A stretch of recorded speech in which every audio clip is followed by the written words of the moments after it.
How to fix Instagram bug problem on Android or iOS phone. Hello guys, in today's video I'm gonna show you how to fix it easy and quick. And first go to settings, and here just scroll down until you find battery, or you can just search for it. Type here battery and then click on it. And once you're here, just click this one, ultra power saving mode.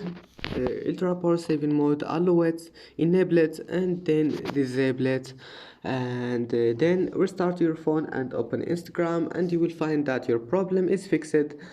And if that doesn't fix it, now just go to Play Store, make sure your Instagram is updated, and if you can't find any update here or something like that, just uninstall it and install it again. You will need to log in again, but that will fix your problem.